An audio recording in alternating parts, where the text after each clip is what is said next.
You are listening to the MSPoweruser podcast. This is episode 43, recorded Thursday, April 13th. Each week on this podcast, we discuss the latest news about Microsoft, including Surface, Xbox, mixed reality, mobile, and of course, Windows. Today, we're going to dig into the rollout of the Creators Update, difficult word. We're going to talk about the phasing out and cessation of support for older versions of Windows. We're going to talk about some Windows Cloud and possible less expensive Surfaces. Surface.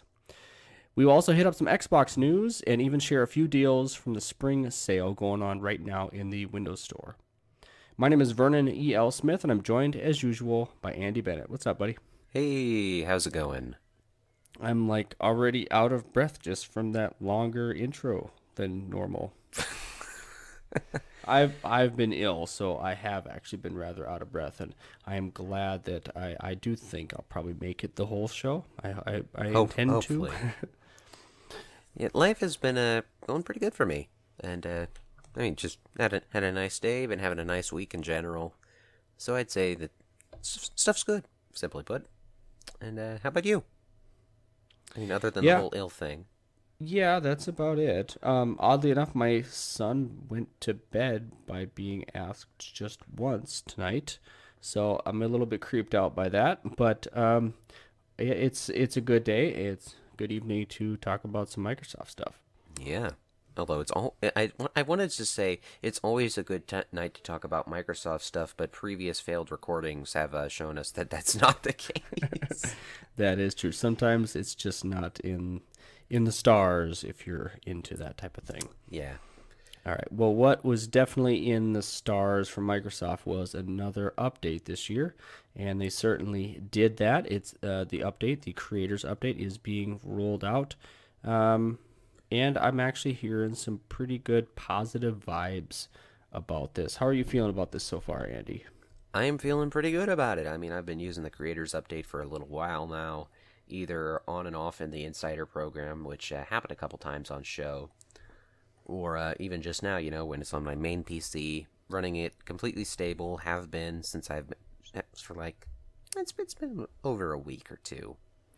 And so it's been smooth sailing, really. I mean, I've got like one tiny bug where I can't close some items in the Action Center unless I reopen it, but it's pretty good. It's a solid update with some solid improvements, and I'm pretty sure that not all of, because like the tiny little issue that I've seen, that's probably going to go away with a cumulative update or two.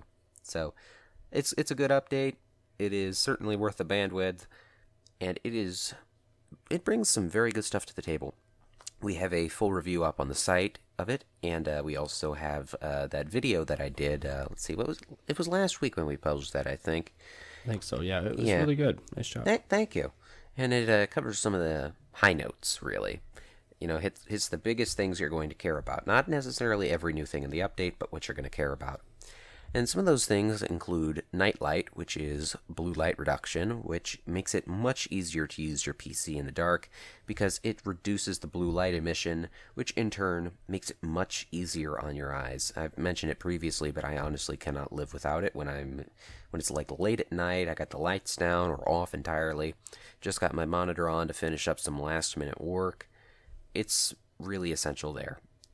And probably one of my most used additions in this update, which might surprise some people given the fact that I've been gaming focused on both MSPoweruser and off MSPoweruser, but it is a really nice improvement that's like no matter who you are, I think you're going to find use for this if you end up working late one night.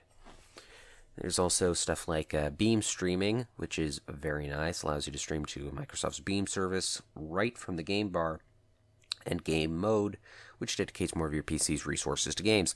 And of course, there's also a brand new share icon, which Windows 10 mobile users will notice as the main change for them. That's true. Yes. Yeah, sadly. I mean, I kind of wish that they brought over at least some of the stuff like custom colors, which returning feature from Windows 8 and prior. Really good. Really glad that they brought it in finally. Kind of sad that they didn't bring it in previously, but it's here now. It's good.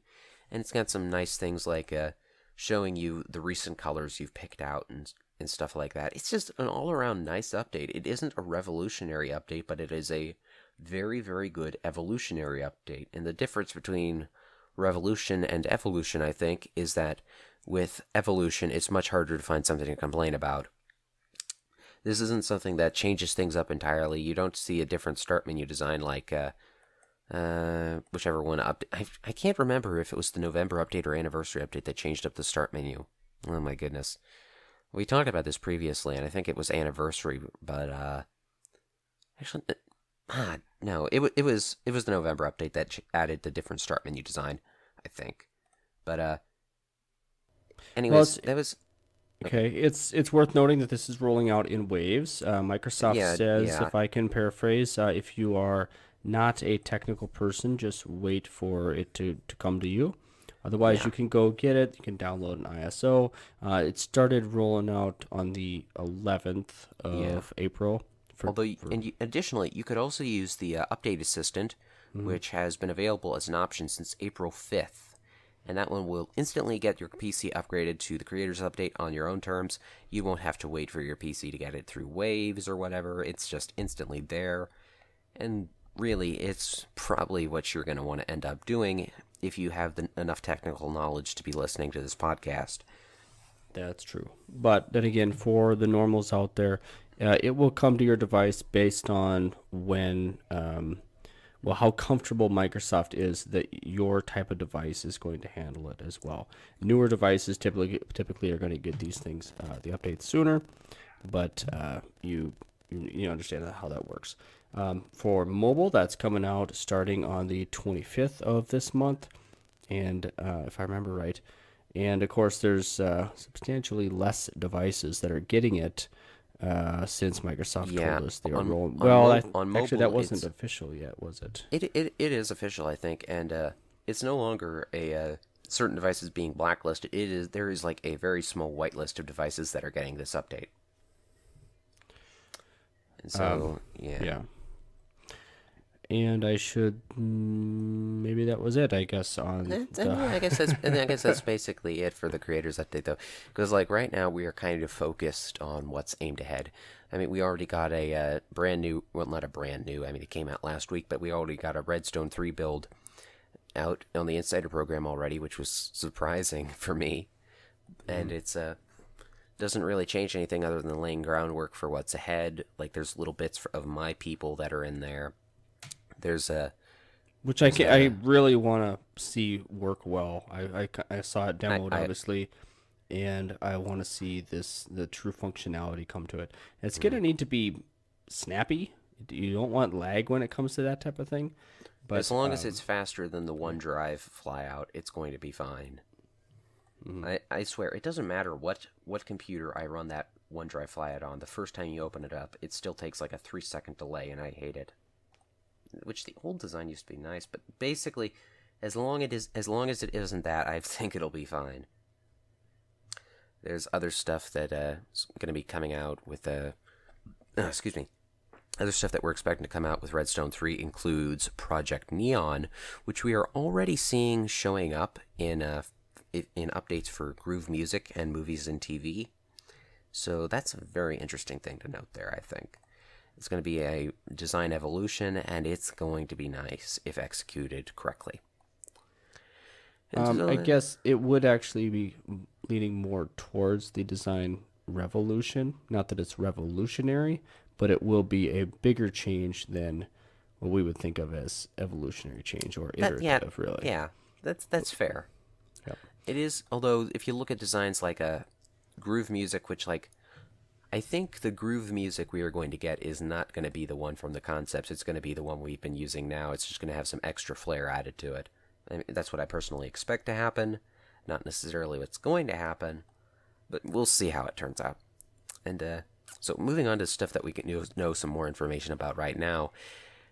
Microsoft has started to block updates for Windows 7 and 8.1 on new processors. This is something that was announced previously. I'm pretty sure we covered in the show when it was. And if you are using stuff like Intel's Kaby Lake processors or maybe AMD Ryzen when that comes out,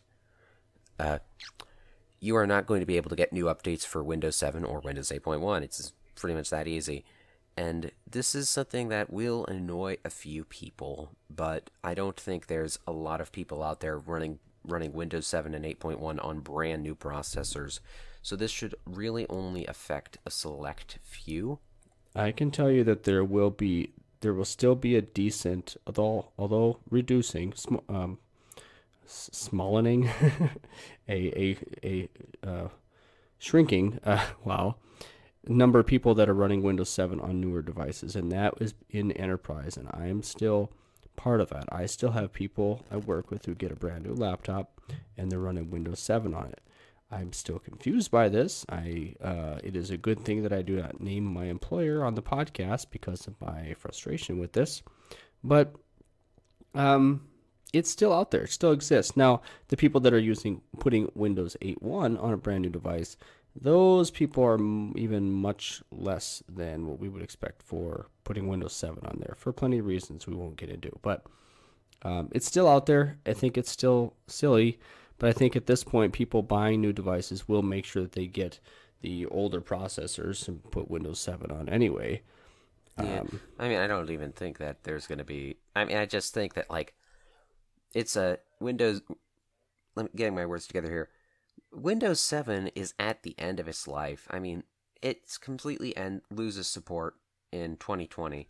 Windows Vista just lost support this past week, which rest in peace. No, I don't think anyone's going to miss you, even if I liked Windows Vista with Service Pack 2. It's dead and gone. Windows 7's next on the chopping block, and when Windows... Which, it's funny to compare, really, that the fanfare for when Windows XP died versus the death of Windows Vista.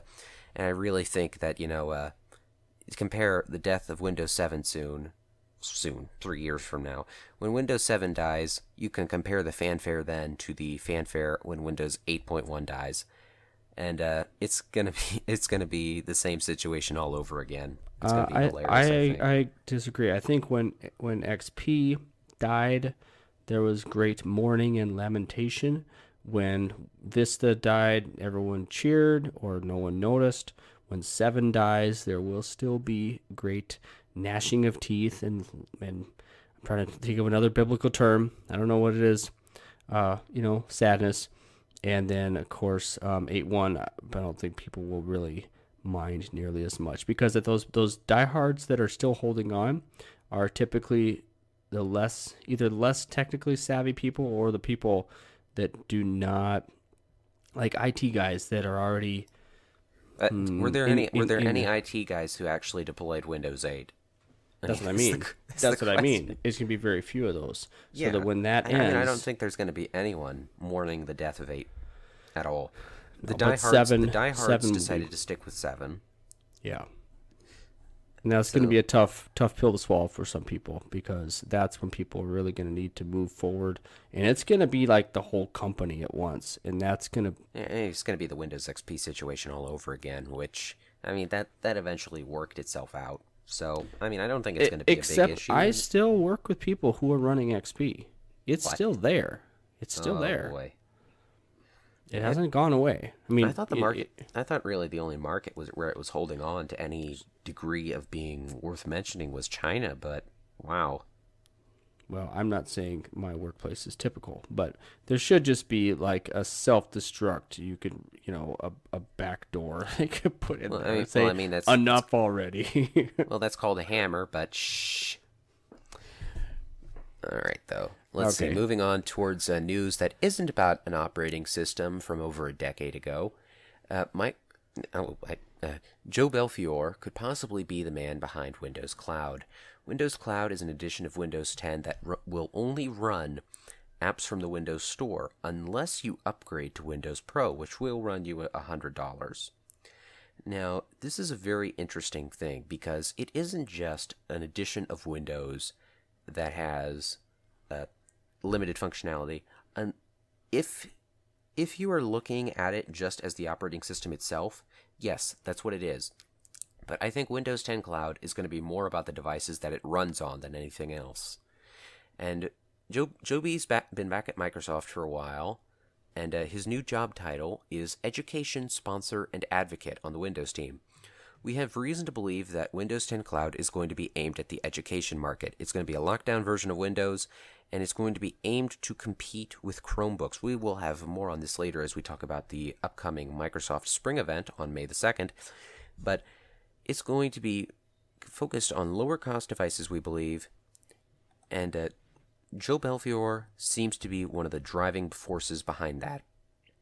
Well, like we mentioned, he has been back at Microsoft for a little while now, but he put out on Twitter saying, well, it appears I'm outed, think the timing was a coincidence. And this came around the time that the spring event was announced, which we will talk about in a little bit. And all right, let back. me add another layer. He has been, but now we know for sure. Let me top on another layer to that casserole. So Joe Belfiore, Windows Phone fans have been a fan of this guy for a long time, mostly just because of his hair. And there were even several different Twitter accounts dedicated to his hair, just like Daniel Rubino's scarf for a little while there, and so on and so forth.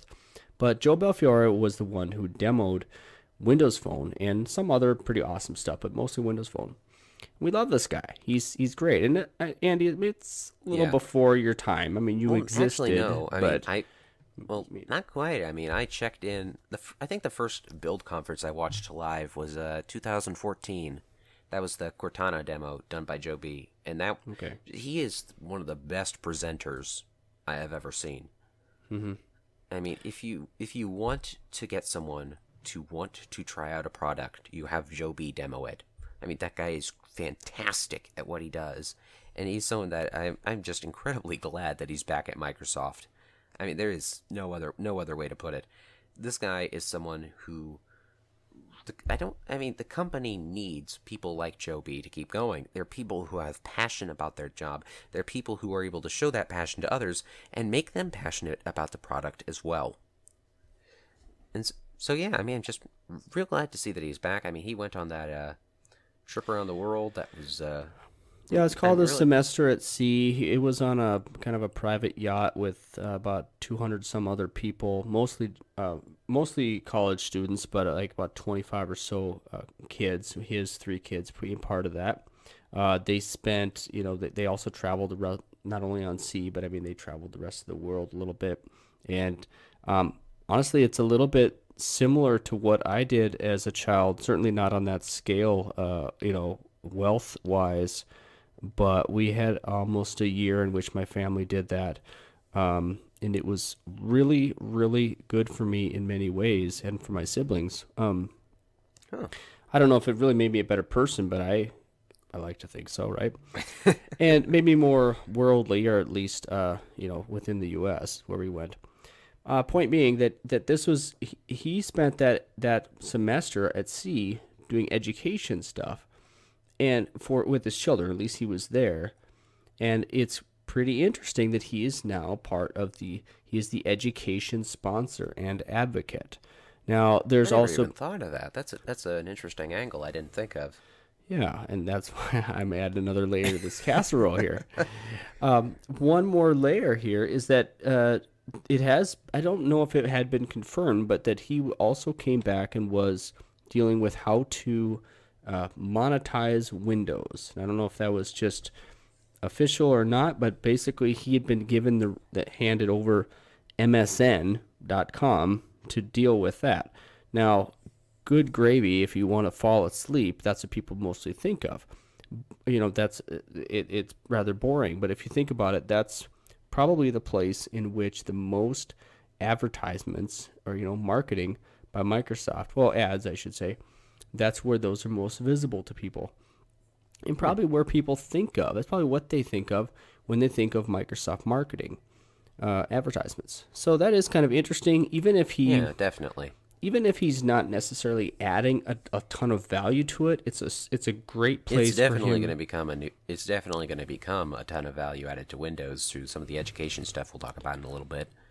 Yeah, even the MSN part or the advertising part, that's as he maybe pivots MSN and takes the power there and uses the advertising throughout the rest of Windows, and as we talk about cloud, Windows Cloud, to really think about, well, what is paying for this? How is this being funded? Is it just, well, perhaps advertisements, stuff like that, whatever. So anyways, moving on to the next topic. Microsoft, as we mentioned, has announced their spring event. This has been announced officially. There were rumors about the time, aiming for mid-April, but those were off, and the event will officially happen on May 2nd. Excuse me. And it's focused on education. The official announcement flyer invite thing has the hashtag Microsoft EDU on it. And from what we can gather, it appears that Microsoft is going to launch a device potentially under the Surface banner, although that isn't confirmed yet, that is going... And keep in mind, Microsoft uses the Surface brand to expand categories of Windows devices. They will make a device with the Surface brand, and then they will have other companies, the OEMs they work with, have their own takes on these designs and expand them into device categories instead of, I don't want to say novelties, but they don't want their devices to be unique. They want their devices to be one of many, if that makes any sense, because they don't want to be in conflict with their OEMs. And they're helping guiding things along to create new markets. I mean, they created the 2-in-1 convertible market with the original Surfaces.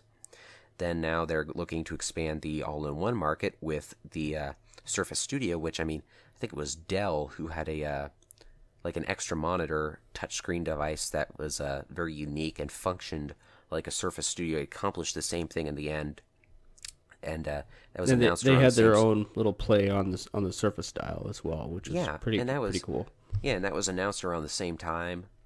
I mean, the Surface Book. The Surface Book. I guess that was I think that was a little less category defining, but it was a laptop that acted like a tablet instead of a tablet that acted like a laptop. But it's still definitely very premium, very aspirational. That's for sure. Yeah, even if not. It definitely was a MacBook competitor. Like that was kind of that as well. It really directly competed with Apple. Mm-hmm. Sorry. And then now with what we think they're going to do, it appears to be actually developing in a much different way than we've expected. Because the Surface brand is also associated with premium devices, and this appears to be quite the opposite. If it does end up being branded as Surface, which I'm not sure it will, but it might just for the brand recognition. And so we currently believe this will be called the Surface Cloud Book. There is currently a collection in the Windows Store spotted by Walking Cat, who I will not call Hawksawed this time, who found that there's a collection of apps in the Windows Store. And, if you open up the run prompt with Win+R, type ms-windows-store, and then, et cetera, go collection ID, and then collection ID equals Cloud Book. And you open up that collection, and this actually has just been updated. This collection has just been updated with 2 new apps since I last updated it, or opened it at the start of the show. So Microsoft's currently editing this right now. Wow, but collection ID equals Cloud Book. And this is a collection called Students and Scholars. And this contains, 9 apps at the time of recording, although, again,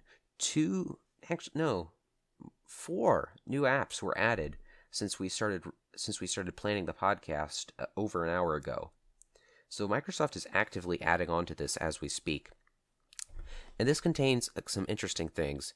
It's titled Students and Scholars. The description is expand your knowledge and find your path to success in or out of the classroom with these educational apps. And the first one is Office 365 Personal. You cannot currently buy Office 365 Personal in the Windows Store. And if you open it, it says, try that again. Something happened on our end. Waiting a bit might help. And the error code is 1. It's not available right now. And we already know that Microsoft is bringing Office 365 to the Windows Store through Project Centennial. He has a couple screenshots of that. It's got different live tile designs, which are very flat and very modern, very nice looking. And there's also Khan Academy, an app called Edmodo, which I have never heard of before. And it appears to be a web app, but regardless, it's an educational app. Fluid Math is obviously a math app. Complete Anatomy is obviously an anatomy app. I think we talked about this one on the show before. Complete Anatomy is an app. It's a big deal. Yeah, it is. Previously, it was an iOS iOS app got ported to Windows. Then there's I hope I'm saying this right, Arduino IDE, which is an open source electronics platform based on easy to use hardware and software, and it's intended for anyone making interactive projects. There's an app called the Periodic Table, which, I mean, you'd never guess what that is. Sensavis Visual Learning Tool, which is a subscription service, and Duolingo, which is a service to help you learn other languages. Very popular app, actually. Oh, absolutely. That's awesome. I need to get back into it. I tried to learn Spanish once, but after uno, dos, tres, I found that I didn't have the time and had to go back to my regular schoolwork at the time when I tried it. But yo no hablo español muy bien. Thanks. But anyways, yeah, this is a collection of educational apps tied to the ID Cloudbook. This could very well be a code name for a device, not the final name. We know that Microsoft loves their code names, especially in the Windows Store. I mean, every single game release on the Windows Store by Microsoft so far has had a code name tied to it, which let me just actually quickly look here. You'll find some stuff like Lucille, Apex PG. There's some other ones in here, like I'm looking around trying to see them. But you get the idea. There are code names for apps that Microsoft uses. Not necessarily all of them are going to be, the final name. Like Windows 10 the creators update wasn't called Redstone 2 when it was pushed out to everybody. So this might be a different name, but Cloudbook seems like a reasonable enough name that I'm just going to refer to it as that for now, as it's also the only thing we have to go by. And so this Windows Cloudbook, or just Cloudbook, will presumably be competing with Chromebooks, and that name is another reason to make me think that it's the final one, as, I mean, the Surface Book was taking on the MacBook, so now we have the Cloudbook against the Chromebook. I mean, it just kind of makes sense. It's also making it pretty clear to us that this is not going to be a Surface 3 or Surface 4, but that it is obviously a clamshell. We don't really know we don't necessarily know it's going to be a clamshell, although it does give a new layer to the rumors that the Surface Book 2 is in production and will feature a clamshell hinge. I don't believe that was a Surface Book 2. I mean, if we're just looking at the information we have right now, I have reason to believe that that was likely the Cloudbook. And it's going to compete with Chromebooks, so and at least that's what we think. I mean, it's aimed at the education market, where Chromebooks are currently dominating. And this ties into a couple of other things that we've seen recently, like opening ebooks in Edge, which apparently kids are... I'm not an expert on what Chromebooks are currently used for, but I mean, I've read some comments, and apparently they're having kids read books on Chromebooks of all things now, which gives that just one more layer to the stuff we've seen recently, like Edge getting extra ebook functionality there. So that might be just another little addition. But this is likely going to be a device running Windows 10 Cloud. It's going to be competing with Chromebooks in the education market, so expect a similar price point. Chromebooks, I mean, if you just buy a Chromebook on Amazon, it can range from $200 to $300. I don't know about special enterprise pricing, but if Microsoft makes this available to regular consumers, which I believe they will, and I hope they do, because I will probably buy one for myself when I can, expect a price around there, $200 to $300. I mean, if they really want to be as competitive as they can, they will aim for $200, I believe, but who knows? We might see multiple different models of this with slightly different specs. I mean, we've seen that with just about every Surface model in recent years. We've seen the models with different amounts of RAM, different processors, different GPUs, etc. And well, we also believe that this might be where Windows on ARM comes into play.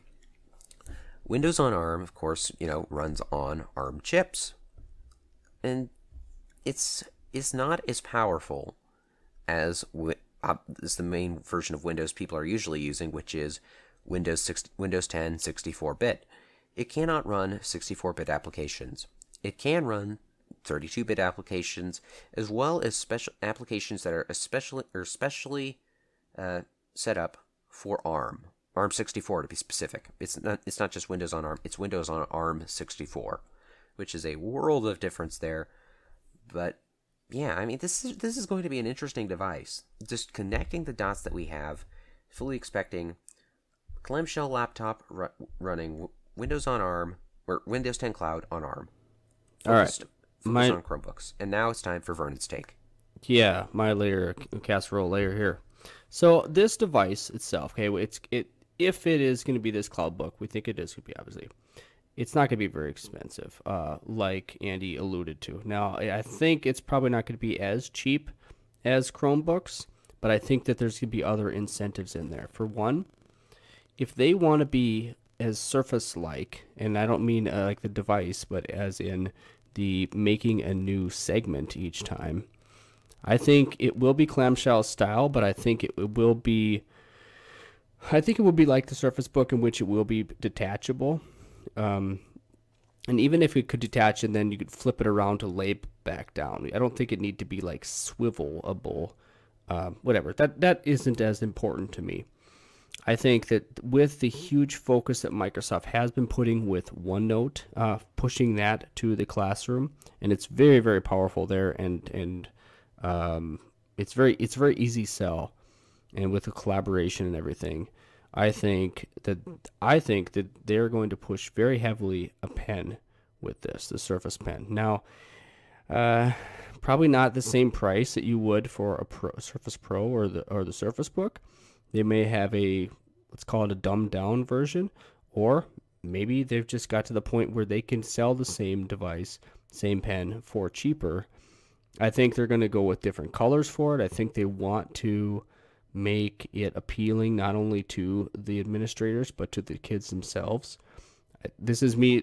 I'm not basing any of this on fact, okay, or on even strong rumor. This is my opinion, but this is what I would want as if I was a teacher for my kids, and this is what I think Microsoft wants to do for them. So having it, well, another thing with ARM is that you will have good battery life. So either fantastic battery life or really slim device, which would be fantastic. Now we're getting down to the devices are so stinking slim anyway, and that's awesome. But I think I think there is a level though that Microsoft won't cross when it comes to slim devices, because like they said when I think it was the Surface Pro 4 announcement, when they said if you get so thin, you get diminishing returns after a while. Yeah. So I do think that they got to be a little careful with what happens there. They definitely want. I think they definitely want to redefine this category. I think they want to give Google a pretty big knockout punch with this. As far as mind share, they really want to show how poorly Google has been doing at this. Well, I mean, they've been winning, but I think that they're just, how do I say that? Like, they want to show how much better it could be done, and I think it can be done very well. So, OneNote integration, running the ARM processor for decent power, great battery life, probably Snapdragon 835, and then, of course, having, obviously it needs to be touchscreen, which many of the Chromebooks still don't have that, and so on and so forth. I don't know if there's going to be another little thing. Oh, I remember what I was going to say. Maybe they'll have a version of this that's going to have like a projector or some type of other connectivity thing. I don't know what that would be. I think they're going to come up with some. If anything, I just want to say that if anything, I think that it might have just going out on a limb and saying what could make it also different from Chromebooks. You mentioned touchscreen. I would also like to mention potentially Surface Dial support. I mean, it's already built into both the Book and the Studio, and the Pro 4 too as well, isn't it? Yes, correct. Yeah. Okay. Yeah. I was just thinking I would love to use the dial as I'm editing podcast audio in Audacity. Like, it would be really helpful. That would have been fantastic. But like, I think that they might end up going for that as well, because that is another point that could help differentiate it. I mean, you got the Surface Pen, Surface Dial, touchscreen, which some Chromebooks have touchscreens. I don't think it's the majority. I think it might be like a 50-50 split. I'm not sure which one schools prefer to buy, but could turn out to be interesting. Like if they're buying this stuff for like an art class, or not buying it for an art class, but using it for an art class. I mean, it opens up some doors that could be interesting, and definitely could get administrations interested in purchasing it. Yeah. And last thing, I'm giving full credit to Mary Jo Foley on this. She thinks that perhaps if these devices are bought in bulk, that Microsoft would throw in a Surface Hub. Now, that isn't a cheap thing to throw in, but if you get a full school district doing this, you get a larger school where you're selling several hundred of these devices, and then you have like a service contract or a short-term leasing or something. It could be worth it for them to justify giving, or for a very cheap price, putting in a Surface Hub, and you would have it, only a couple of them in a few different classrooms, but that would be a really good collaborative tool. And I don't know. I mean, I think it's possible. Anything, I mean, if they did that, I think I personally would expect perhaps they would say, all right, you can use this one Surface Hub for, maybe they'd go for half a year, and then afterwards you can, pay at a discounted price for so long. I think that would be a good way to definitely get it integrated into that environment, get more schools using it in that environment, maybe for the administration more than the students. Personally, that's what I would think, because the Surface Hub is still very expensive. I don't think the school would focus a bunch of their money on getting multiple Surface Hubs for each and every classroom. I mean, in a future for that, we would have to have significantly cheaper Surface Hubs, which I would love to see, really, but I think it would just be like one aimed at the school administration and teachers rather than the students, Now, I haven't heard this rumor anywhere, but perhaps, in my opinion, there's a chance that they're going to roll out another Surface Hub, a different size. There's the two sizes right now. I don't recall. I think it's 60 and 80 inches or something. And they're not going to iterate on those, I don't think. I think what they're doing with them is a long-term rollout, but I think if they might go with a smaller one, and who knows, that could be, well, that's just my little opinion. I don't have a real strong, whatever clues happens, for that. whatever happens is going to be interesting. And like, I didn't even think about the potential of a Surface Hub being introduced at this, but I mean, who knows? Maybe that cheaper Surface Hub, I mentioned, if that future to happen, we need cheaper Surface Hubs. Maybe that's going to be announced here as well. I mean, we don't have any information leading to that, but the sky's the limit, I think. We don't know anything that couldn't be announced at this right now. Or they're going to launch the Surface Phone and give it to all the kids to use in classroom. Perfect. Wait. That'd be a no. Okay. All right. Speaking of, all right, I guess it's my turn again here. We have, we should have talked about this earlier. Very similar to Microsoft dropping support for Windows 7 and 8.1 on different processors. Microsoft is dropping support on the original version of Windows 10 starting next month. So that is like, to some people, because I didn't think of this right away, but a friend of mine messaged me earlier, and she said, so if I don't upgrade, well, how did she say it? Well, I have to pay for the newer version of Windows 10 if it's not supported. I'm like, what do you mean? Did you not pay for it the first time, or did you get it illegally?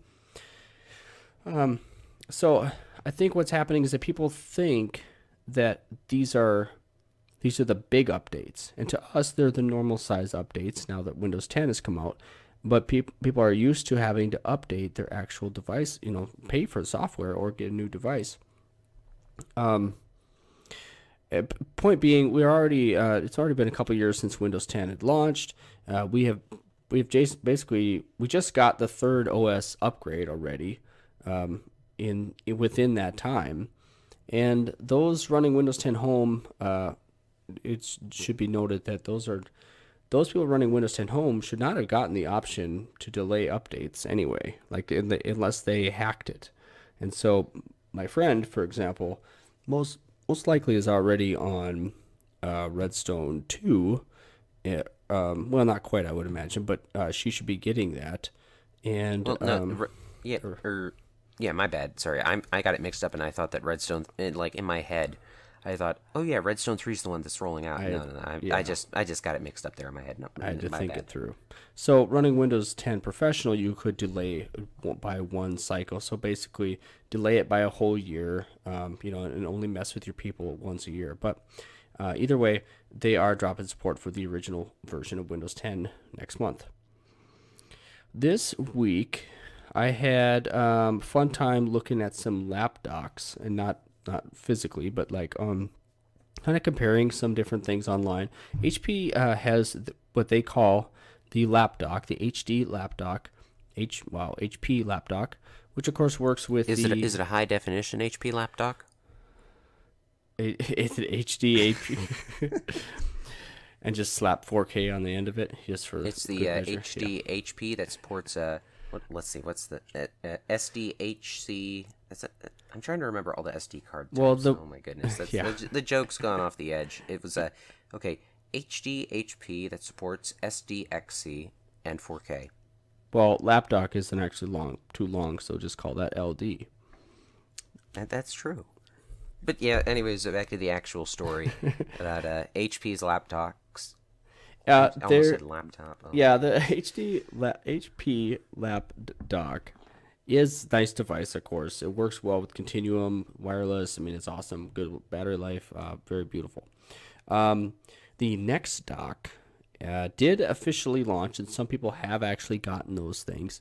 It was very, very cheap to begin with. I don't know if they really made any money. I know they literally had a fire of the pallet of those things that were getting shipped out. Like, what?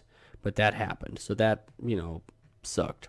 But Miraxis is a company from France, which is coming up with a lap dock. It's called the Mirabook, and this is very similar. It's more colorful. It's a little bit lesser design, in my opinion. It's only tethered, and I reached out to the company, and they got back to me. They said that depending on where they reach in their crowdfunding campaign, like right now it's just tethered. I mean, you know there's no wireless connectivity, but if they reach a certain point, then they're going to build in or allow for a wireless card to be added. And then if they reach another level, then they will engineer the wireless capability, built in. That would be nice. That's what's going to maybe compete. But I like the look of this thing. I like the price. For insiders, people who signed up early, it's going to be $180 for this thing. Not super cheap, but it is very interesting. And I'm excited about it. And we don't talk about those things enough, I think. But now, at this point, we have talked about them enough. Let's talk about some Xbox stuff. Alrighty. Okay, that's something I can actually talk about. Hoorah. Right, so some new Xbox Live features are rolling out to Xbox One owners today. This has gone out in the form of a console update, which weighs in at just under 500 megabytes. It was like 448, if memory serves, when I updated earlier today. I didn't take a picture or anything, just casually noted that in my mind.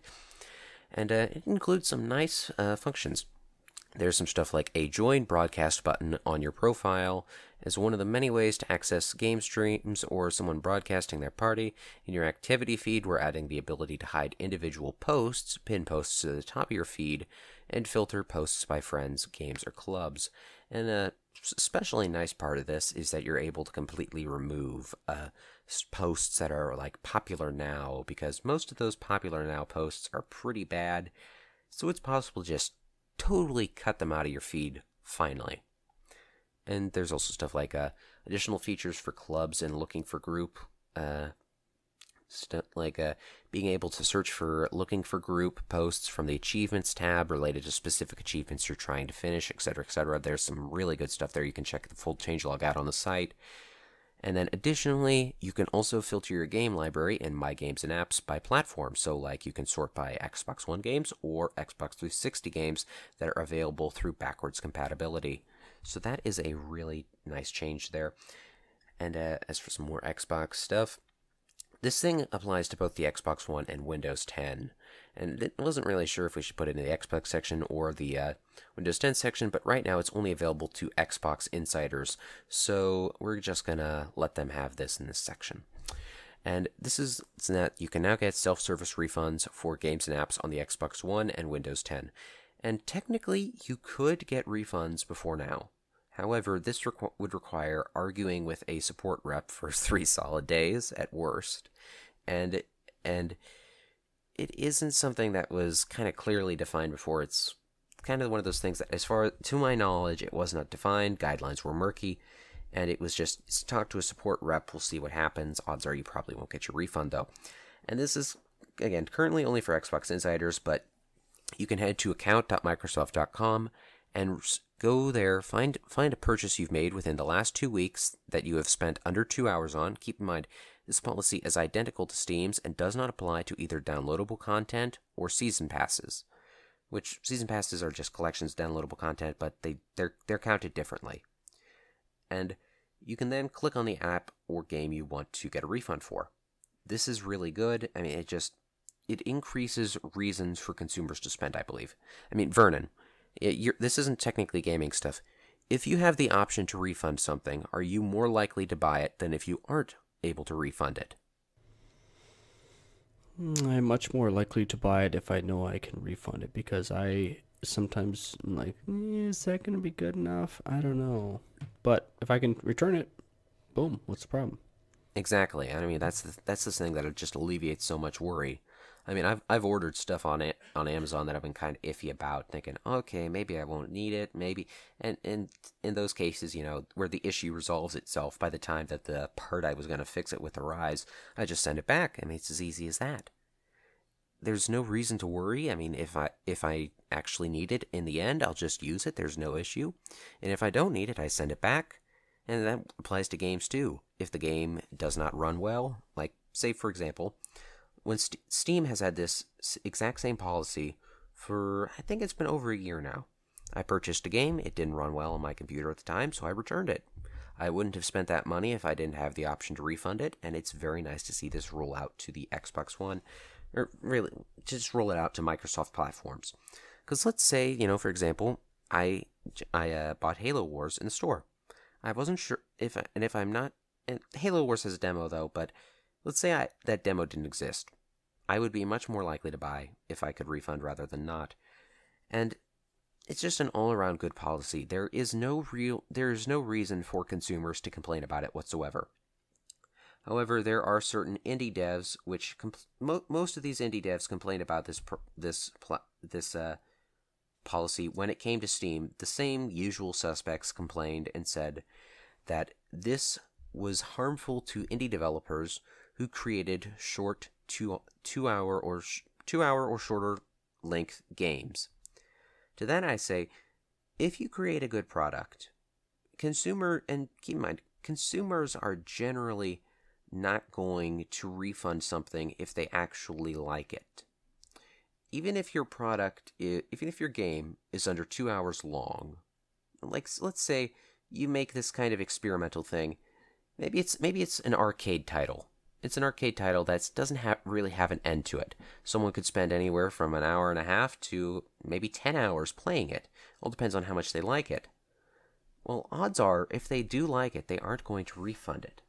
If your game is good, people are going to just stay there. I mean, you don't have to assume that automatically every customer is a filthy criminal who's going to refund your title right after buying it, unless your title isn't good to begin with. So I don't think you have that much to worry about there, folks. And this applies to app developers as well, because I mean, it's not like they have a 10-hour long game.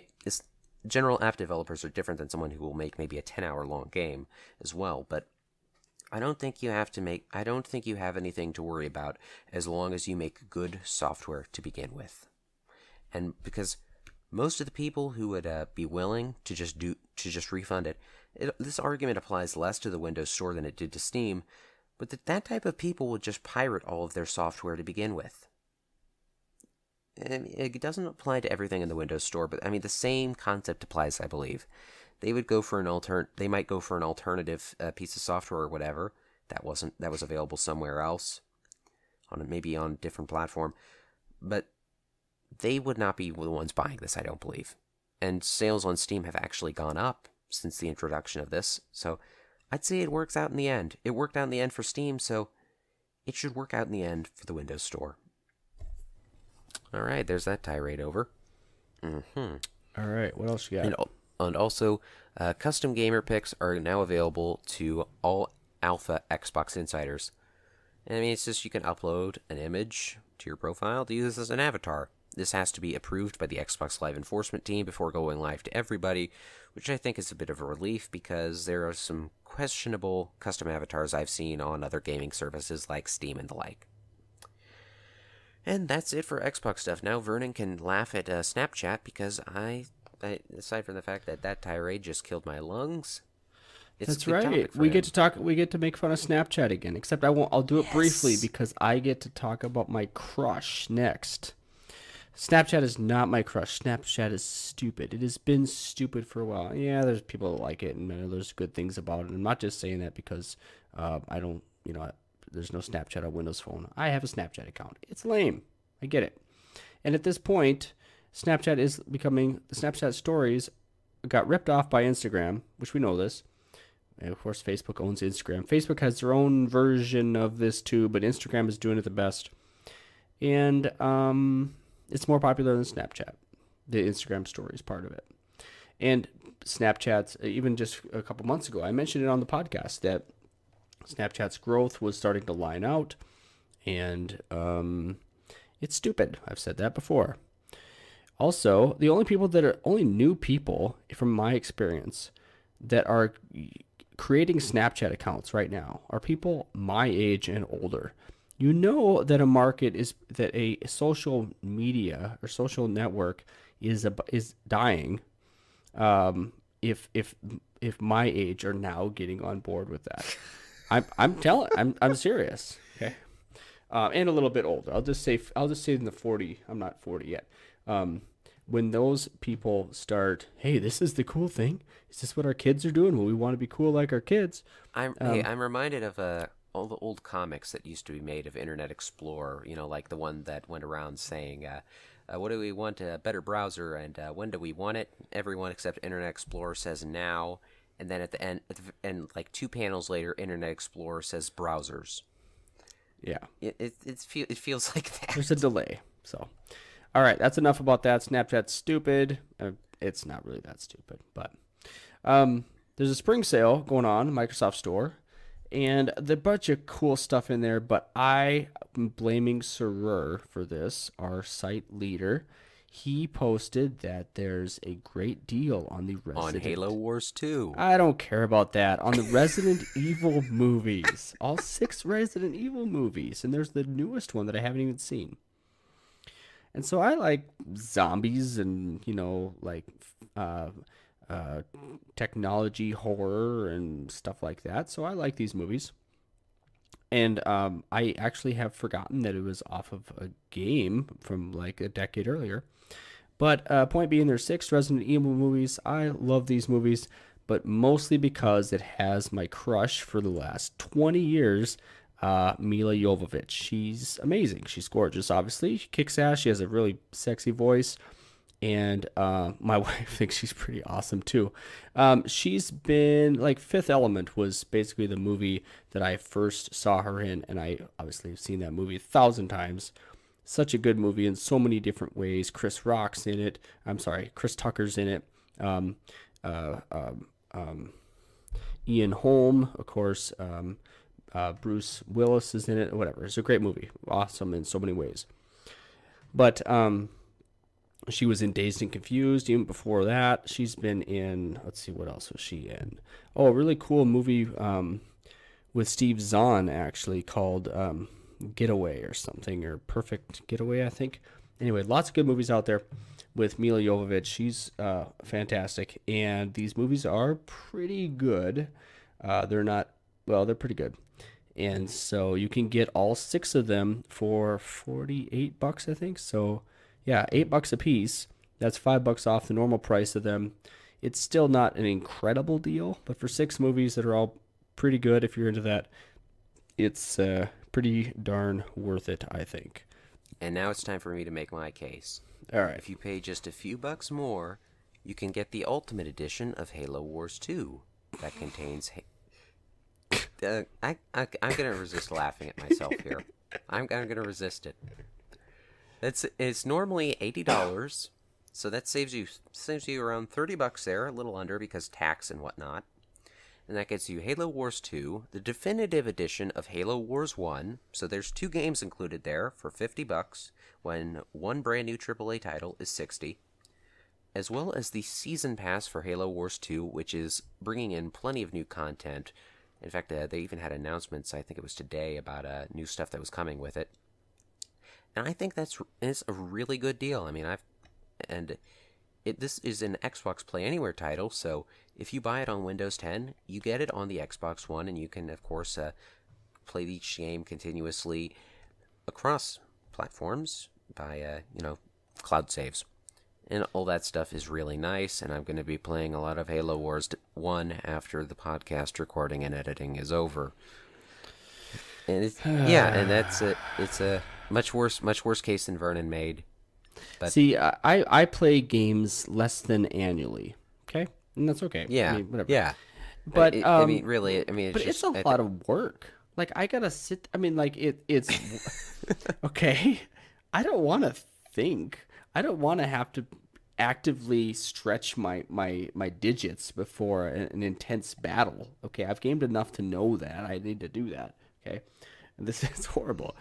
I would rather just watch 6 movies with a gorgeous woman where she's kicking butt, and for the same price. So I basically talked myself into spending almost $50 when I was not going to spend $50 on anything. But I think I want these digitally now. I think I do. Oh boy. But yeah, there's some great deals in this. Either for, I mean, it really doesn't depend what you're buying. I mean, this is a store. I mean, this is a sale that's primarily focused on the Xbox Store, and you will get a lot of stuff there. But the Windows Store gets so many good things from it as well. I mean, let's see. Just looking over some of the game deals. I mean, as well, you got Oxenfree for $5. Again, Halo Wars for a good deal there. Astroneers $15 if you have Xbox Live Gold. Ori and the Blind Forest Definitive Edition for $10, usually $20. Recore for $20, usually $40. Let's see. There's a lot of good stuff in here. I mean, you just got to open up the store, take a look for yourself, and peek around. It's great. Yep. Then more movie deals. Let's see. They have a. I didn't actually see a ton of great movie deals. I actually didn't take too much of a look at here. And it should be noted that the movie deals are significantly less good. Yeah, I mean, you could get the Zoolander sequel that nobody wanted for $10. Yeah. I will say that one deal that is really good here. There is a bundle of the Green Lantern movie, which isn't good from what I've heard, and the director's cut of Watchmen, which is good, for $11. This is normal. This is normally over $30, so that's pretty good. You can get The Sandlot for $8. That's a good movie.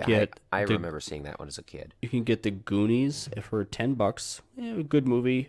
I should say, awesome movie.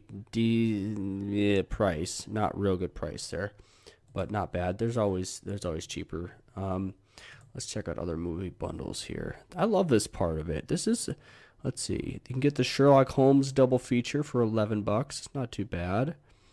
All 3 Matrix for $17. That's not for everyone, I guess. Underworld for how many films are there? Looks like 5 films for $35. That's not bad. Not great, but yeah. Then there's also music deals, which not that much here. I mean, there's a bunch of soundtracks, and they're mostly Disney. You should just have a Groove Music Pass anyway, people. Come on.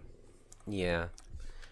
I mean, really, is it even a music sale if Electric Light Orchestra isn't on sale?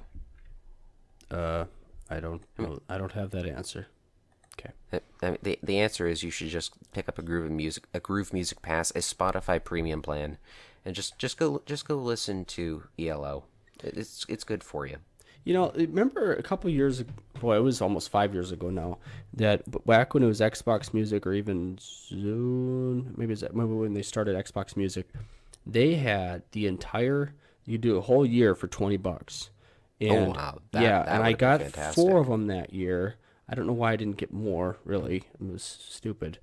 But that was fantastic. And then the next year, you could get them for $50, which is still half off. But that was very, very good. They need to do more of that, because if they really want this to go, like, we don't really think a lot of people use Groove. It's kind of made fun of. But I actually haven't seen anyone make fun of Groove, although I also haven't seen many people outside of the Windows circle use Groove. yeah. But if they really want to compete with Spotify, they can do a few of those things to drum up some people, whatever, some mind share, really.